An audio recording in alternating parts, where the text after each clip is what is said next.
everybody, this is Kevin from Fort Orange Woodworking, and in this video I am going to be showing you how to take something that looks like this and turn it into something that looks more like this. This is a semi-traditional Irish walking stick, also known as a shillelagh, and I call it semi-traditional for a couple of reasons. Number one is shillelaghs are not necessarily always walking sticks. Number two, shillelaghs are traditionally made from blackthorn, which is native to Ireland, and we can't get it here in Northeastern United States. It's just not available. So I make do with what I have, and what I have is hornbeam. And hornbeam is also known as ironwood, sometimes musclewood, and it is a super hard, super dense material to work with, and it makes a great walking stick. This is one of my favorite projects. I've made a whole bunch of these and I really enjoy doing them. They make great gifts, they shine up real nice, and they're super useful and people just love them. So if you want to see how these are made, stay tuned and I will see you in the shop.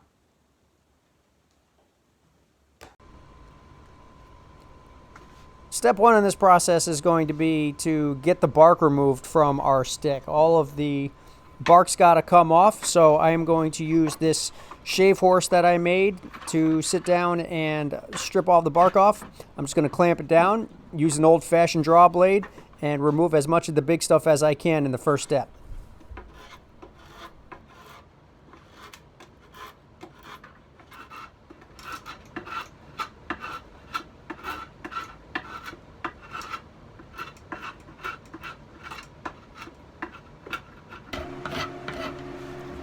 Once I get most of the big stuff removed, I'm going to take it back to the bench and I'm going to use whatever tools I have on hand or I feel necessary to get all the little stuff off. I wanted to strip it down till I get down to the white wood that's underneath.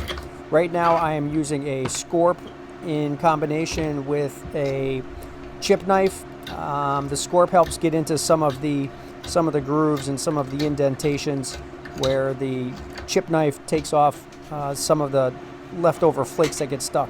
And you'll see here I also may go back to the draw blade if I can find a good angle to take off some more of the big stuff.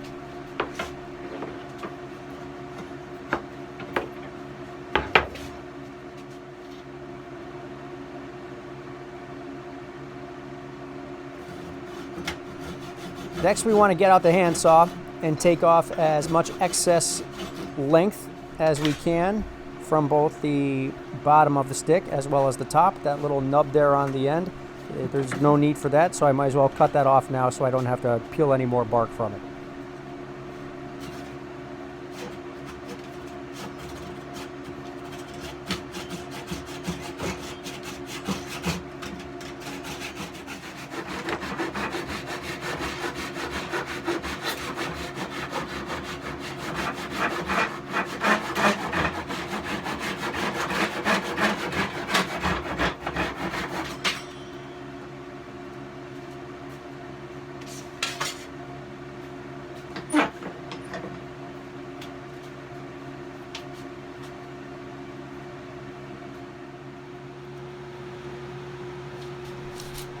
Then it's simply a matter of going back and shaving the rest of the bark off.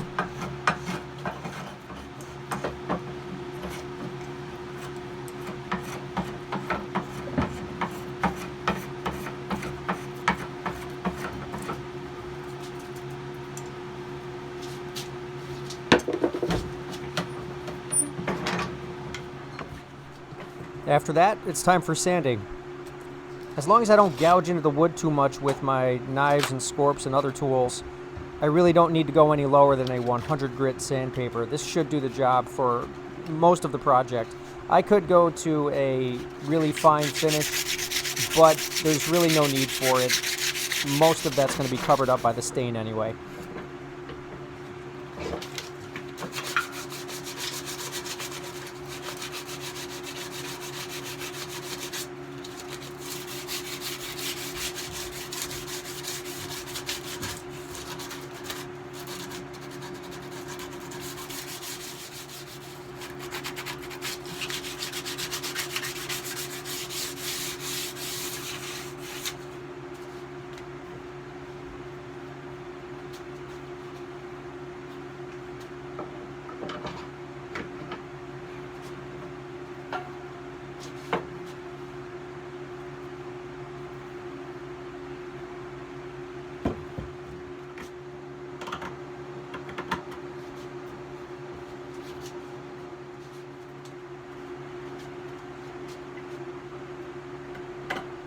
Here I am starting to shape the head of the stick.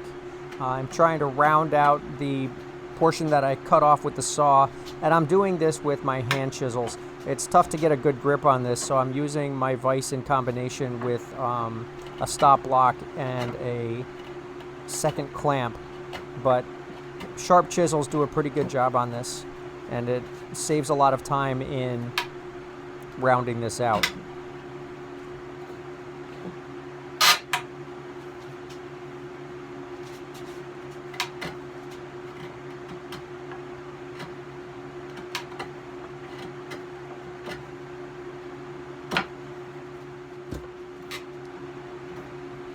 When I first started experimenting with making these Shillelagh walking sticks, I tried to shape the heads almost entirely with a belt sander, which for one is not exactly good craftsmanship, but also it tended to leave a lot of burn marks in the wood.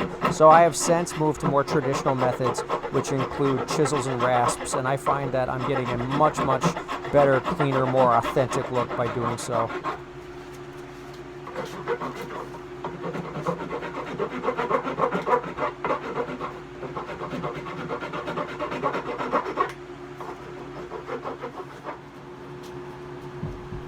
Shaping is probably my favorite part of this whole process, because this is where you can really start to see the work take form, and you can finally start to see what the finished product is going to look like.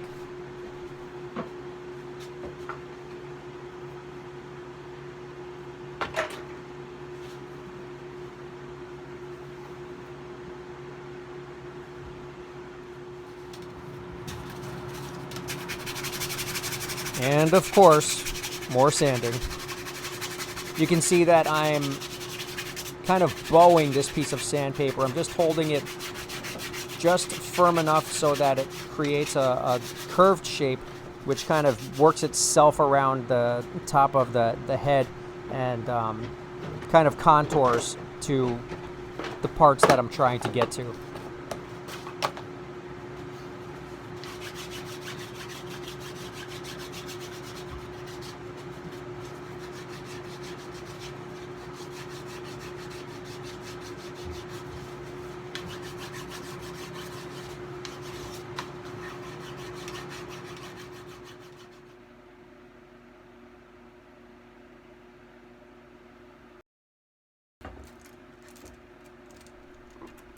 Here I'm using a pipe clamp to get a uniform band around the top of the stick.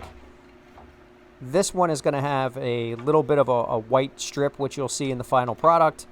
I feel like it just gives a nice little touch between the black stain and the wood stain, and this pipe clamp helps me get a nice uniform straight line all the way around.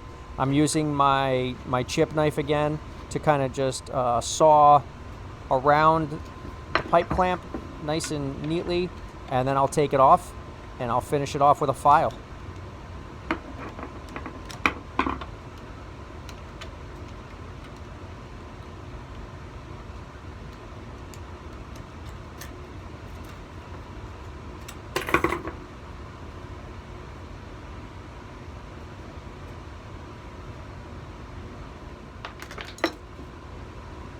This is a small triangular file that I picked up from a garage sale somewhere, and the triangular shape helps to set a nice little groove in the lines that I already cut with my chip knife, and this will keep the stain and the paint from bleeding into each other.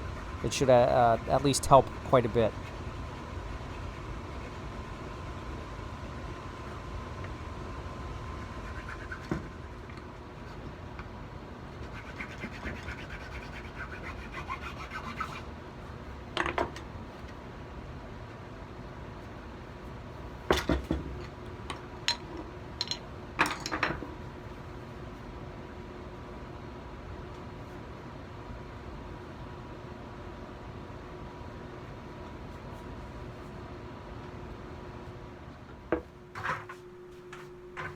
This hole that I'm drilling through the top of the stick is going to be for my leather strap to go through, which is going to be used as a handhold in the final product.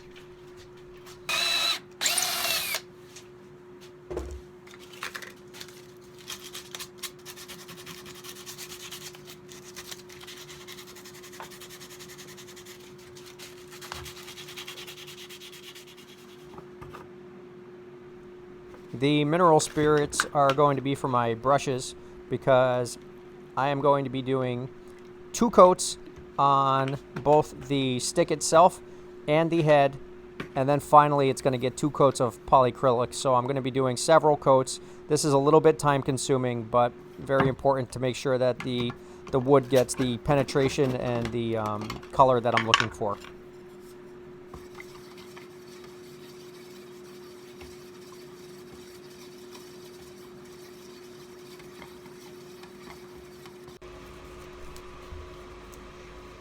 Here I'm just taping up a piece of paper towel underneath the spot that I'm going to start staining first. So I'm going to be staining the top first, and that paper towel, I'm going to fold that under that piece of blue tape, and what that does is it creates a little bowl, so if I miss or have any drips coming off of the top, it's going to be caught in that paper towel and not on the area that I want to keep free from that color of stain.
So there it is after 2 coats of the early American stain, and I start with the lighter color of the 2 first because if there is any that gets on the main portion of the stick, it's going to get covered completely by this ebony colored stain. If I go the other way around, I might get some black spots on the head of the stick, and I really don't want that. So I do the lighter stain first.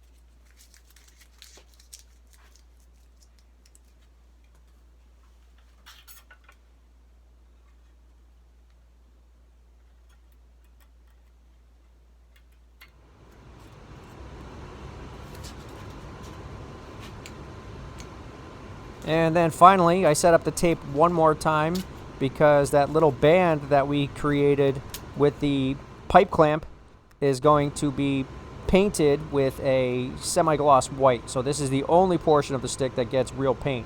The black is a real nice deep stain. It might look like paint, but we know that it's not.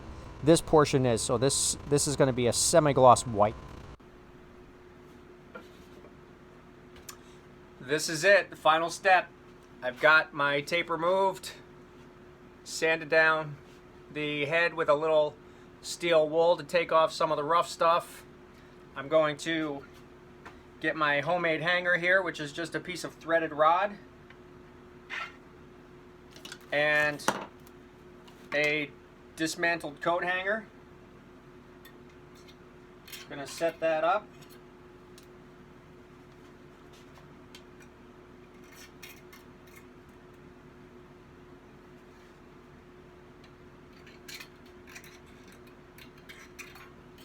Maybe.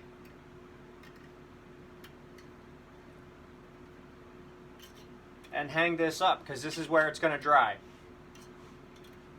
Gonna hang it up here. Move the camera a little bit so you can see better. And I am finishing this with a clear gloss polyacrylic.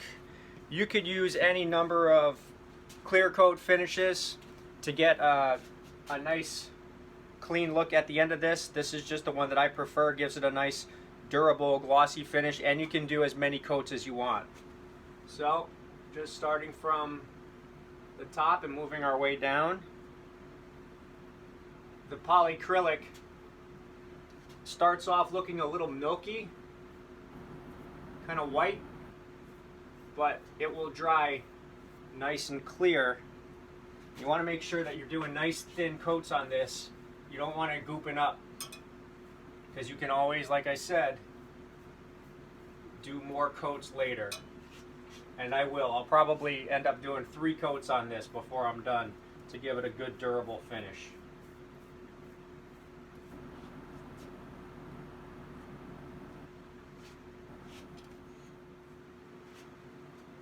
I usually go with a finish for the head called gunstock, but this one is in early American, just to mix it up a little bit. It's more of a earthy brown finish. And when I do a couple close-ups on this, when I'm all done, you'll see that there's some neat little marks and gouges in the head that give it some nice character. It's not perfectly smooth. It's not rough, but it's just got these marks in it, which makes it unique. And that's kind of the point, is if somebody wants a cane, they can just run down to the store and buy a perfectly straight, perfectly finished cane. But it's not going to look like it's anything special. So that's what makes this unique, is the characteristics that are built into it naturally that you can't duplicate. And here it is. This is the final project.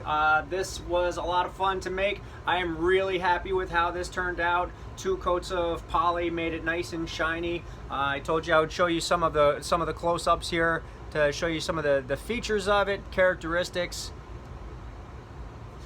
I'm really happy with this. I will attach a couple of photos at the end so you can see some still shots of how this turned out.